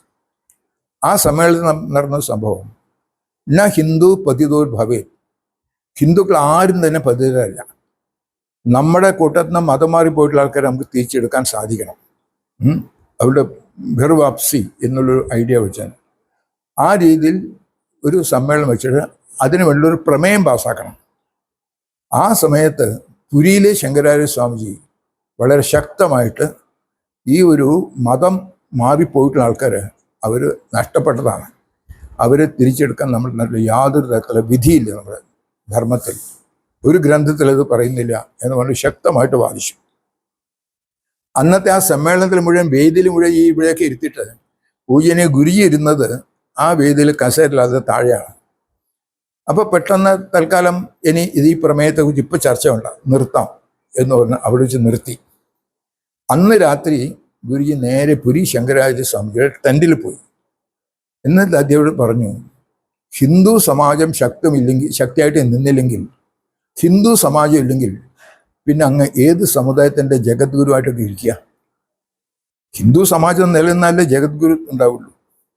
പിന്നെ നമ്മുടെ കൂട്ടത്തിൽ നിന്ന് അറിവില്ലായ്മ കൊണ്ടോ പ്രലോഭനം കൊണ്ടൊക്കെ മാറിപ്പോയിട്ടുള്ള ആൾക്കാരുണ്ടാകാം. അവരെ നമുക്ക് നമ്മുടെ ആൾക്കാരാണ് അവരെ നമ്മൾ തിരിച്ചെടുക്കാൻ തയ്യാറാകണം. അതിന് തമാശ ഒരു കാര്യം പറഞ്ഞു, അങ്ങയുടെ കയ്യിൽ കുറച്ച് പൈസ ഉണ്ടെന്ന് ഇരിക്കട്ടെ, അത് പോക്കറ്റ് അടിച്ചു പോയി, അങ്ങയുടെ പൈസയാണെന്ന് നടക്കാൻ, അത് അയാളുടെ പോക്കറ്റിലുണ്ടെന്ന് അറിയാം, അത് തിരിച്ചു കിട്ടാൻ വേണ്ടി പരിശ്രമിക്കാറില്ലേ എന്ന് പറയുമ്പോൾ നമ്മൾ സമൂഹത്തെ രക്ഷിക്കാൻ നമുക്ക് പ്രവർത്തിക്കേണ്ടതില്ലേ എന്ന് ചോദിച്ചപ്പോൾ ഗുരു ശങ്കരാചാര്യക്ക് പൂർണ്ണമായിട്ട് ബോധ്യമായി. നെക്സ്റ്റ് ഡേ ആ സമ്മേളനത്തിൽ ഈ പ്രമേയം വീണ്ടും വന്ന സമയത്ത് പുരി ശങ്കരാചാര്യ സമുദായം മുന്നോട്ട് വന്നിട്ട് ഈ തിരിച്ചെടുക്കാൻ തയ്യാറാകണം, നമ്മുടെ ആൾക്കാരാണ് അവർ, നമ്മുടെ നഷ്ടപ്പെട്ട ആൾക്ക് തിരിച്ചെടുക്കാൻ നമ്മുടെ ഉത്തരവാദിത്വമാണ് എന്ന് പറഞ്ഞ പൂർണ്ണമായിട്ടുള്ള ഇതിൽ. എന്നിട്ടാണ് നമ്മുടെ ഇദ്ദേഹം ഹിന്ദു പതിതോർ ഭഗത് ഹിന്ദു രക്ഷ മമ രക്ഷ മമ മന്ത്ര സമാനത എന്നുള്ള ആ ഒരു മന്ത്രം ഇദ്ദേഹം പേജാവർ സ്വാമിജി പറയും. അതെല്ലാവരും കരഘോഷത്തോട് ചെയ്യുകയും ചെയ്തു. ഗുരുജി എത്രമാത്രം സന്തോഷിച്ചുള്ളതെന്ന് പറഞ്ഞാൽ ഈ ഒരു പ്രമേയം പാസ്സാക്കി ഉടനെ തന്നെ നമ്മുടെ സുരുചി ആയിരുന്നു സംഘാടകൻ. അദ്ദേഹം പറഞ്ഞു, ജനങ്ങളെല്ലാം കൈയടിച്ച് സ്വീകരിക്കണം, ഇതുപോലൊരു പരിവർത്തനം നമ്മുടെ സമൂഹത്തിൽ നമുക്ക് ഉണ്ടാകേണ്ടിയിരിക്കുന്നു എന്ന് വളരെ ഗംഭീരമായിട്ടുള്ള സ്വീകരണത്തോടെ പരിവീകരിച്ചു. അതുകൊണ്ട് ഈ പ്രശ്നങ്ങൾ വരുന്ന സമയത്ത് അതിൽ തർക്കം കാര്യങ്ങളും ഇല്ലാതെ അതെങ്ങനെയാണ് പരിഹരിക്കേണ്ടത് എന്നുള്ള ഗുരുജിയുടെ അസാമാന്യമായിട്ട് തെളിഞ്ഞു. ചുരുക്കി പറഞ്ഞാൽ ഗുരുജിയുടെ വ്യക്തിപ്രഭാവം ആണ് അങ്ങയിൽ സംഘത്തിനോടുള്ള ഒരു അഭിനിവേശം ഉണ്ടാക്കിയെന്ന് ഞാൻ പറഞ്ഞാൽ അത് ശരിയായിരിക്കും. ഗുരുജിയോടുള്ളൊരു ബന്ധം കാര്യങ്ങളുണ്ടായിരുന്നു. പക്ഷേ സംഘത്തിൻ്റെ പ്രവർത്തനത്തിൽ ഒരു ചെറുപ്പത്തിൽ തന്നെ സംഘ സ്വയംസേനകാരനും മാന്യ ദത്തോപ്പൻ തേങ്കടിജി ഒരിക്കൽ വീട്ടിൽ വന്നിരുന്നു. എനിക്ക് 2 വയസ്സുള്ള മറ്റായിരിക്കും. ഞാൻ അല്ല അമ്മയ്ക്ക് പറഞ്ഞു കേട്ടത് കേട്ടോ. അപ്പോൾ തേങ്കടി അമ്മയുടെ കയ്യിൽ നിന്ന് തന്നെ എടുത്തു കയ്യിൽ, ഇവൻ സംഘത്തിനുള്ളതാണെന്ന് പറഞ്ഞു. അപ്പം ഒന്ന് ശരി, ഇതൊക്കെ കേട്ടിട്ടാണ് വളർന്നത്. സ്വാഭാവികമായിട്ട് എൻ്റെ മനസ്സിൽ ഞാൻ സംഘത്തിനുള്ള ആളാണെന്നുള്ളൊരു തോന്നി. പിന്നെ സംഘത്തിൻ്റെ വളർച്ചയിൽ ഈ തരത്തിലുള്ള പ്രമുഖ വ്യക്തിയായിട്ടുള്ള ബന്ധവും കാര്യങ്ങളൊക്കെ വന്നപ്പോൾ സ്വാഭാവികമായിട്ട് സംഘത്തിൻ്റെ എന്നോട് ശരിക്കും ഞാൻ സംഘത്തിൻ്റെ കേരളത്തിൽ ഭരതേട്ടൻ TN ഭരതൻ എന്നുള്ളതായിരുന്നു പാലക്കാട് പ്രചാരകൻ. അദ്ദേഹം ഇടയ്ക്കിടയ്ക്ക് നമ്മുടെ വീട്ടിൽ വരാറുണ്ടായിരുന്നു. അപ്പോൾ ഒരിക്കൽ പള്ളിക്കൂടത്തിൽ അധ്യാപകൻ, ഞാൻ 6ാം ക്ലാസ്സിൽ മറ്റേ പഠിക്കുന്ന സമയത്താണ്, നിങ്ങൾ വലുതായാൽ എന്താകണമെന്ന് ആഗ്രഹിക്കുന്നു? ചില ആൾക്കാർ ഡോക്ടറാകണം, ചില എഞ്ചിനീയർ ആകണം. ഞാൻ പറഞ്ഞു ഭരതേട്ടനാകണം. പിന്നെ ഭരതേട്ടനെ കുറിച്ച് വീട്ടിലും അദ്ദേഹം വരുമ്പോഴുന്ന സംഘത്തിൻ്റെ അധികാരികൾ വരുമ്പോൾ കാര്യങ്ങളിപ്പോൾ കൺമുമ്പിൽ കണ്ട ഒരു സംഘത്തിൻ്റെ പ്രത്യേകം ഭരതേട്ടൻ. അതുകൊണ്ട് ആ ഒരു രീതിയിൽ തന്നെ വളർന്ന് പിന്നെ ഭരതേട്ടൻ എഴുത്തുള്ള പ്രവർത്തനത്തിൽ വരാൻ തുടങ്ങി. സംഘത്തിൻ്റെ പ്രവർത്തനവും സംഘത്തിൻ്റെ അധികാരികളായിട്ടുള്ള ബന്ധവും പ്രത്യേകിച്ച് നമ്മുടെ വീടുകളിൽ വന്ന പ്രചാരകന്മാരുടെയൊക്കെ ആ ഒരു ഇതിൽ കൂടിയിട്ട് ചെറുപ്പം മുതൽ തന്നെ എൻ്റെ ജീവിതം സംഘത്തിന് വേണ്ടിയിട്ടാണെന്നൊരു തോന്നലുണ്ടായി. അതനുസരിച്ച് പ്രവർത്തിക്കാൻ തയ്യാറായി. പൂജനീയ ഗുരുജി ശാന്ത പ്രകൃതക്കാരനായിരുന്നു എന്ന് കേട്ടിട്ടുണ്ട്. എപ്പോഴെങ്കിലും അദ്ദേഹം അശോഭനായി കണ്ടതായിട്ട് ചേട്ടന് ഓർമ്മയുണ്ടോ? അദ്ദേഹം ദേഷ്യപ്പെട്ടതായിട്ട് കണ്ടിട്ടില്ല. പക്ഷേ പല കാര്യങ്ങളുടെ കാര്യത്തിലും വളരെ ശക്തമായ കാര്യങ്ങൾ അദ്ദേഹം നിർദ്ദേശിച്ച് കണ്ടിട്ടുണ്ട്. അദ്ദേഹം വളരെ ശാന്തൻച സന്യാസി തുല്യനാണ്. രാമകൃഷ്ണ മിഷനിൽ അദ്ദേഹം ഒരു ദീക്ഷ എടുത്തിട്ടുള്ള ആളാണ്. അതുകൊണ്ട് പൊതുവെ ശാന്തപ്രകൃതനാണ്. പക്ഷേ പല സന്ദർഭങ്ങളിലും ചില നിലപാടുകളിൽ വളരെ ശക്തമായ നിലപാടുകളും കാര്യങ്ങളും എടുത്തിട്ടുള്ള അദ്ദേഹത്തിൻ്റെ പ്രസംഗത്തിൽ അദ്ദേഹം ദേഷ്യപ്പെട്ടുള്ള കാര്യങ്ങൾ കണ്ടില്ല. പ്രസംഗത്തിലൊക്കെ ചില സമയത്ത് അദ്ദേഹത്തിൻ്റെ കാര്യങ്ങൾ, ചില നിലപാടുകൾ വളരെ ശക്തമായിട്ട് പ്രകടിപ്പിക്കുന്ന കണ്ടിട്ടുണ്ട്. ഒരു ദേഷ്യം കോപത്തോടു കൂടി പെരുമാറുന്നത് നമ്മൾ പരമപൂജ്യനീയ ഗുരുജിയുടെ ജീവിതത്തിൽ അദ്ദേഹം എത്ര ഒരു കാര്യങ്ങളോട് എത്ര നിസ്സംഗനും അതേ സമയത്ത് ശക്ത നിലപാടെടുക്കുന്ന ആളായിരുന്നല്ലോ. എൻ്റെ ഒരു ചെറിയ ഉദാഹരണം, അദ്ദേഹത്തെ അറസ്റ്റ് ചെയ്ത് ജയിലിൽ കൊണ്ടുപോയി. അറസ്റ്റ് ചെയ്യാൻ വരുന്ന സമയത്ത് പോലീസ് അറസ്റ്റ് ചെയ്യാൻ സാധ്യതയുണ്ടെന്ന് അറിഞ്ഞുകൊണ്ട് ധാരാളം സ്വയം സേവകർ, മറ്റ് അനവധി ആൾക്കാർ അദ്ദേഹം താമസിക്കുന്ന വീട് ആക്രമിക്കാൻ തയ്യാറാകുന്നു എന്നൊരു സൂചന കിട്ടിയിരുന്നു. അതുകൊണ്ട് അനവധി സ്വയം സേവകർ അദ്ദേഹത്തിൻ്റെ വീടിന് കാവൽ നിൽക്കാനായിട്ട് തയ്യാറായി. ഈ സ്വയം സേവകരെ കണ്ടിട്ട് അദ്ദേഹം പറഞ്ഞു, എല്ലാവരും അവരവരുടെ വീട്ടിൽ പോവുക, ഞാൻ ഹിന്ദു സമാജത്തിന് വേണ്ടി പ്രവർത്തിക്കുന്ന ആളാണ്, ഹിന്ദു സമാജത്തിന് എൻ്റെ രക്തം ആവശ്യമാണെങ്കിൽ അവരെടുക്കട്ടെ, എൻ്റെ പേരിൽ ഒരൊറ്റ ആളുടെ പോലും രക്തം ഇവിടെ ചിന്തരുത്, എല്ലാവരും നിർബന്ധമായിട്ട് പറഞ്ഞു വെച്ചു. ആ സമയത്ത് നമ്മുടെ സംഘത്തിൻ്റെ സർസംഘചാലകൻ്റെ പൂജനീയ ഡോക്ടറുടെ സമാധി മന്ദിരം അത് കോൺഗ്രസ് ഗുണ്ടകൾ അടിച്ച് തകർത്തിരുന്നു. പക്ഷേ പോലീസ് വന്നപ്പോൾ, പോലീസ് അറസ്റ്റ് ചെയ്യാനായിട്ട് ഈ വീട്ടിൽ വരുമ്പോൾ പൂജനീയ ഗുരുജി എല്ലാം തയ്യാറാണ്. ഓ കം, ഐ ആം റെഡി എന്ന് പറഞ്ഞിട്ട് അദ്ദേഹത്തിൻ്റെ സാധാരണ എടുക്കുന്ന കമൻറ്റിൽ മാത്രം എടുത്തിട്ട് പുറപ്പെട്ടു. ഇതായിരുന്നു ഗുരുജിയുടെ നിസ്സംഗത. ജയിലിൽ കൊണ്ടുപോയിട്ട് നെക്സ്റ്റ് ഡേ അവിടുത്തെ ഒരു പോലീസ് ഡിസ്ട്രിക്ട് ഓഫീസർ അദ്ദേഹത്തെ കാണാനായിട്ട് പോകും. കാണാനില്ല, ഗുരുജിയെ അദ്ദേഹത്തിൻ്റെ മുറിയിൽ കൊണ്ടുപോയി. അപ്പോൾ ഇയാൾ കാലൊക്കെ ഇങ്ങനെ കയറ്റി വെച്ചിട്ട് അഹങ്കാരത്തോടു കൂടി ഓ യു ഹാവ് കം എന്നൊക്കെ പറഞ്ഞിട്ട് സംഘത്തിൻ്റെ ഈ തരത്തിലുള്ള ഗാന്ധിയെ കൊന്നതിൻ്റെ പേരിൽ നിങ്ങൾ അറസ്റ്റ് ചെയ്തിരിക്കുകയാണ്, എന്തെങ്കിലും നിങ്ങൾക്ക് പറയാനുണ്ടോ എന്ന് ചോദിക്കുന്നു. ഗുരുജി വളരെ ശക്തമായിട്ട്, ഞാൻ നിങ്ങളോട് തന്നെ പറയേണ്ട ആവശ്യം, നിങ്ങൾ എന്താ വെച്ചാൽ I will tell to court. ആ കോർട്ടിൽ ഞാൻ പറയുന്ന സമയത്ത് നിങ്ങളുടെ നെഹ്റുവിനെയും പട്ടേലിനെല്ലാം അങ്ങനെ കോടതിയിൽ വരുത്തേണ്ടി വരും. ഉടനെ അദ്ദേഹം കാല് താഴെയിട്ടു. അത് കഴിഞ്ഞ ശേഷം ഞാൻ കോടതിയിൽ പണ്ഡിറ്റ് ജവഹർലാൽ നെഹ്റുവും സർദാർ വല്ലഭായ് കോടതിയിൽ ഉത്തരം പറയേണ്ടി വരും. ഞാനത് അവിടെ നോക്കിക്കോളാം, ഞാൻ നിങ്ങളോട് പറയേണ്ട ആവശ്യമില്ല. അതോട് കൂടിയിട്ട് ഈ വിവരം അവർക്ക് കിട്ടി. ഇപ്പോൾ ഗുരുജിയെ 302 വകുപ്പ് അനുസരിച്ച് ചാർജ് ചെയ്ത കേസ് 302 ഒഴിവാക്കിയിട്ട് പിന്നെ കരുതൽ തടങ്കലാക്കിയത് ഗുരുജിയുടെ ഈ ശക്തമായ നിലപാടാണ്. എന്നുള്ള ഇതായിരുന്നു. ജയിലിൽ ഇരിക്കുന്ന സമയത്ത് ഒരു 8 അവർ ആദ്യം ഇവർ വെച്ചെങ്കിൽ പിന്നെ അദ്ദേഹത്തെ കരുതൽ തടങ്കൽ വേറൊരു സ്ഥലത്ത് ജയിലിൽ കൊണ്ടുപോയി. ജയിലിൽ വെച്ചിട്ട് പൂജനീയ ഗുരുജി നിത്യേന അദ്ദേഹത്തിൻ്റെ സന്ധ്യാകാര്യങ്ങൾ കഴിഞ്ഞ ശേഷം ഈ ഭാരതത്തിൽ ഓരോ സ്ഥലത്തും യാത്ര ചെയ്യുക മനസ്സുകൊണ്ട്. അവിടെ ആരൊക്കെ സ്വയംസേവരെ കാണും, അവിടുത്തെ ശാഖ, ഇതെല്ലാം അദ്ദേഹം മുഴുവൻ യാത്രയിലേ. അവിടെ ശാഖ ജയിൽ വിമുക്തനായ ശേഷം ഗുരുജിയോട് നമ്മുടെ സംഘ സ്വയംസേവർ ചോദിച്ചു, അങ്ങ് സദാസർവ്വത യാത്ര ചെയ്യുന്ന ആളാണ്, അങ്ങേ 5-8 മാസം ജയിലിലായിരുന്നല്ലോ, ആ സമയത്ത് എങ്ങനെയാണ് സമയം ചെലവഴിച്ചിരുന്നത് എന്ന് ചോദിച്ചു. അദ്ദേഹം പറഞ്ഞ് യാത്ര ചെയ്തിരുന്നു. ഞാൻ മുഴുവൻ ഭാരതത്തിൽ ഒരു 3-4 പ്രാവശ്യം യാത്ര ചെയ്തിട്ടുണ്ട്. ഓരോ ദിവസം ഓരോ സ്ഥലത്ത് എൻ്റെ യാത്ര അനുസരിച്ച് പോകുകയും അവിടുത്തെ സ്വയംസേവരെ കാണുകയും അവർ സംസാരിക്കുകയും ചെയ്തിട്ടുണ്ട്. ഞാൻ മനസ്സുകൊണ്ട് ഒരു ഭാരതം മുഴുവൻ യാത്ര ചെയ്ത് കഴിഞ്ഞിരുന്നു. അത്രയും നിസ്സംഗതയോടുകൂടി തന്നെ അദ്ദേഹം സംഘത്തിൻ്റെ ഈ ഒരു കാര്യങ്ങളുണ്ടായിരുന്നു. ജയിൽ ജീവിതത്തിലെ കാര്യങ്ങളതാണ് വളരെ നിലപാടുകളുടെ കാര്യങ്ങൾ, ശക്തിയും കാര്യങ്ങളായിട്ട് ഉള്ള പ്രവർത്തനമുണ്ടായിരുന്നു. അതുകൊണ്ട് ജയിൽ ജീവിതം എന്നുള്ള ഒരു പ്രത്യേക കഷ്ടപ്പാടോ ദുരിതമായിട്ടൊന്നും അദ്ദേഹം ചിന്തിച്ചതുമില്ല. സംഘ ജീവിതത്തിലെ അതേ പ്രവർത്തനം തന്നെ ജയിൽ ജീവിതകാലത്ത് അദ്ദേഹം ചെയ്തിരുന്നു. ഇതോട്ടെ അദ്ദേഹത്തിൻ്റെ നിഷ്പക്ഷ നിലപാടുകളെ കുറിച്ച് പറയുമ്പോൾ സംഘത്തിൻ്റെ അടുത്ത സംഘചാലക ആരായിരിക്കണമെന്ന് തീരുമാനിക്കുന്ന കാര്യത്തിൽ അദ്ദേഹം എടുത്ത തീരുമാനം, അതിനെക്കുറിച്ചൊന്ന് വിശദീകരിക്കാവും. സംഘത്തിൻ്റെ സർസംഘചാലകനെ നിശ്ചയിക്കുന്നത് നമുക്ക് തിരഞ്ഞെടുപ്പില്ല. പൂർവ്വ സർസംഘചാലക് അടുത്ത ആളെ നിശ്ചയിക്കലാണ്. പക്ഷെ അദ്ദേഹത്തിൻ്റെ വ്യക്തിപരമായ കാര്യങ്ങളല്ല, അദ്ദേഹം എല്ലാവരോടും ബന്ധപ്പെട്ട മുഴുവൻ കാര്യകർത്താക്കളോട് സംസാരിച്ചിട്ട് അടുത്ത സർസംഘചാലകനെ നിയമിക്കലാണ്. പൂജ്യന് ഗുരുജി അവസാന കാലഘട്ടത്തിൽ ക്യാൻസർ രോഗം അദ്ദേഹത്തിനെ ബാധിച്ചിരുന്നു. അപ്പോൾ ആ ചികിത്സ നടത്തിയ സമയത്ത് പറഞ്ഞു വളരെ സീരിയസ് ആണ്, ഉടനെ ഓപ്പറേഷൻ ചെയ്യണം എന്നായിരുന്നു ഡോക്ടറുടെ നിർദ്ദേശം. പക്ഷെ അദ്ദേഹം പറഞ്ഞു എൻ്റെ അഖില ഭാരതീയ യാത്ര ഞാൻ നിശ്ചയിച്ചിട്ടുണ്ട്, ആ യാത്ര മുഴുവൻ പൂർത്തിയാക്കിയിട്ട് പിന്നെ ഞാൻ എന്നെ നിങ്ങളുടെ കയ്യിൽ തരാം, നിങ്ങൾക്ക് എന്ത് വേണം ചെയ്തു. അപ്പോൾ ക്യാൻസർ ഉള്ള സമയത്ത് തന്നെ 1971 അദ്ദേഹം ഭാരതം മുഴുവൻ യാത്ര ചെയ്തു. പിന്നീടാണ് ഓപ്പറേഷൻ വിധേയനായത്. അത് കഴിഞ്ഞ ശേഷം ഓപ്പറേഷൻ കഴിയുമ്പോഴും അദ്ദേഹത്തിന് നിശ്ചിന്തനായിരുന്നു. ആ ഒരു ഓപ്പറേഷൻ കഴിയുന്ന സമയത്തും ഒരു ഭയങ്കരമായിട്ടുള്ളൊരു മനസ്സിൽ വിഷമ കാര്യങ്ങളിൽ അദ്ദേഹത്തിന് തയ്യാറായി. ഓപ്പറേഷൻ വളരെ സക്സസ്ഫുൾ ആദ്യം പുറത്തുവന്ന ശേഷം എനിക്ക് എത്ര ജീവിതം ഉണ്ടാകും വെച്ചു, മാക്സിമം 2 വർഷം കൂടി കഴിയാമെന്നാണ് ഡോക്ടർമാർ പറഞ്ഞത്. ശരി, എനിക്ക് ചില കാര്യങ്ങൾ പൂർത്തിയാക്കാനുണ്ട്.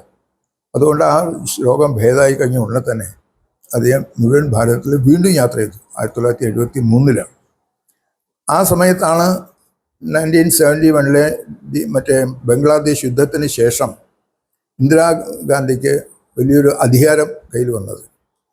ആ അധികാരം ഉപയോഗിച്ചുകൊണ്ട് അവർ സംഘത്തിൻ്റെ വളർച്ചയും കാര്യം കൊണ്ട് സംഘത്തെ നിരോധിക്കാനുള്ളൊരു പദ്ധതി ആസൂത്രണം ചെയ്തിരുന്നു. അപ്പോൾ പൂജ്യന് ഗുരുജി ഈ കാര്യങ്ങളൊക്കെ നമുക്ക് എല്ലാവരും അറിയാമല്ലോ. അതുകൊണ്ട് വലിയൊരു പ്രസ് കോൺഫറൻസ് വിളിച്ചിട്ടു. Threat will not cuts down എന്നുള്ള ത്രെട്ട് വരെ പോവില്ല എന്നുകൊണ്ട് ഗംഭീരമായിട്ടുള്ളൊരു പ്രസ് കോൺഫറൻസ് നടത്തുന്നത്. ആ പ്രസ് കോൺഫറൻസ് വലിയ വ്യാപ്തി കിട്ടി. അതോടൊപ്പം തന്നെ നമ്മൾ ഭാരത വ്യാപകമായിട്ട് ഈ ഒരു ഗവൺമെൻറ്റിന് നിരോധനത്തിനായിട്ടുള്ള ദേശീയതാ പ്രചരണ പരിപാടി എന്നുള്ളൊരു പബ്ലിക് മീറ്റിംഗ് നടത്താനുള്ള തീരുമാനം നടത്തി. ആ വക കാര്യങ്ങൾ കൊണ്ടിട്ടുള്ള ഒരു അന്തരീക്ഷത്തിൽ ആ സമയത്ത് ഗവൺമെൻറ് നിരോധിക്കാൻ തയ്യാറായില്ല. ഈ സമയത്ത് ഗുരുജിയുടെ ആരോഗ്യം വളരെ മോശമായിട്ടുള്ള കണ്ടീഷനിലായിരുന്നു. അതുകൊണ്ട് അദ്ദേഹം നാഗപ്പൂരിൽ താമസിക്കുന്നു. നമ്മുടെ സംഘത്തിൻ്റെ വർഷത്തോളം നടക്കുന്ന തേർഡ് ഇയർ ഓട്ടീസിൽ പോകേണ്ടതാണ്, പക്ഷേ ആരോഗ്യ കാരണങ്ങൾ പോകാൻ സാധ്യമല്ല. അതുകൊണ്ട് അദ്ദേഹം താമസിക്കുന്ന മുറിയിൽ എല്ലാവരെയും ഓരോ സംസ്ഥാനത്ത് നിന്ന ആൾക്കാരെ വിളിച്ച് ഒരു 1-2 മണിക്കൂർ അവരുമായിട്ട് പരസ്പരം പരിചയപ്പെടുകയും അവർക്കുള്ള മാർഗദർശനം കൊടുക്കുന്ന പരിപാടി നടത്തിക്കൊണ്ടിരുന്നു. അവസാനം ദിവസം അദ്ദേഹത്തിന് മിക്കവാറും പോകുന്നുള്ള ഘട്ടം വന്നു. അതിന് മുമ്പായിട്ട് തന്നെ പൂജ്യനെ ഗുരുജി 3 കത്തുകൾ എഴുതി വെച്ചു. ഒന്ന്, അദ്ദേഹത്തിന് ഈ ഒരു മരണം സംഭവിച്ചാൽ ഒരു പ്രത്യേക തരത്തിലുള്ള ചടങ്ങും കാര്യമൊന്നും ആവശ്യമില്ല, ഞാൻ എൻ്റെ ശ്രാദ്ധാദി കാര്യങ്ങൾ ഇവിടെ ചെയ്തു കഴിഞ്ഞിട്ടുണ്ട് ബദ്രിനാഥിൽ, അതുകൊണ്ട് എൻ്റെ ആവശ്യമില്ല എന്നുള്ളത്. രണ്ടാമത്തെ കാര്യം, സംഘത്തിൻ്റെ സർസംഘചാലകൻ എന്നുള്ള നിലയ്ക്ക് ബാളാസാഹേബ് ദേവറഷി എൻ്റെ ശേഷം അദ്ദേഹം സർസംഘചാലകർ പ്രവർത്തിക്കും. മൂന്നുള്ളത് നമ്മുടെ സ്വയംസേവരുടെ ആകുന്ന നിലയ്ക്ക് ഞാൻ എൻ്റെ യാത്രാ സമയത്ത് പലപ്പോഴും എൻ്റെ വാക്കുകൾ നിങ്ങളെ വേദനിപ്പിച്ചിട്ടുണ്ടാകാം. പക്ഷെ അതിനൊക്കെ ഞാൻ പറയുന്നു, എനിക്ക് വിട തരണം എന്നുള്ളൊരു യാത്ര. ഈ തരത്തിലെ 3 കത്തുകൾ എഴുതി വെച്ചിട്ടാണ് അദ്ദേഹം ആ കത്തിൻ്റെ അടിസ്ഥാനത്തിൽ പൂജനീയ ഗുരുജിയുടെ സംസ്കാരം തുടങ്ങുന്നതിന് മുമ്പായിട്ട് ഈ 3 കത്തുകൾ അന്നത്തെ നാഗപ്പൂർ കാര്യയിലെ പ്രമുഖ അദ്ദേഹം എല്ലാവരുടെ മുമ്പിൽ വായിച്ചു. അങ്ങനെയാണ് സർസംഘചാലകമായിട്ട് ബാളാസാഹബ് ദേവസിയെ നിശ്ചയിച്ചു എന്നുള്ള കാര്യം വരുന്നത്. അതുകൊണ്ട് അടുത്ത ആളെ നിശ്ചയിച്ചു കഴിഞ്ഞ ശേഷം തൻ്റെ മരണം മുമ്പിൽ കണ്ടുകൊണ്ട് ആ മരണസമയത്ത് ജനങ്ങളോടുള്ള ഒരു വിടവാങ്ങലും ഒക്കെ ആയിട്ടാണ് അദ്ദേഹത്തിൻ്റെ. ഈ പൂജനീയ ബാലാസാഹബ് ദേവസ്ജി അദ്ദേഹത്തിൻ്റെ ദേഹവിയോഗ സമയത്ത് അവിടെ ഉണ്ടായിരുന്നതായിട്ട് അറിയാമോ? ഇല്ല. അദ്ദേഹം ഗുരുജിയുടെ ദേഹവിയോഗ സമയത്ത് മദ്രാസിൽ നമ്മുടെ സംഘശിക്ഷാ വർഗിലായിരുന്നു 1900 ആ സമയത്ത്. അപ്പോൾ ഇത് അറിഞ്ഞ് അദ്ദേഹത്തിൻ്റെ ചികിത്സയ്ക്ക് വേണ്ടിയുള്ള ഏർപ്പാടൊക്കെ ചെയ്തിട്ട് നിൽക്കാറുണ്ടായിരുന്നു. പക്ഷെ ആ സമയത്ത് OTC നടക്കുന്ന സമയമായിരുന്നു. അതുകൊണ്ട് OTC എന്ന് അറിഞ്ഞിട്ട് പിന്നെ അദ്ദേഹം അവിടെ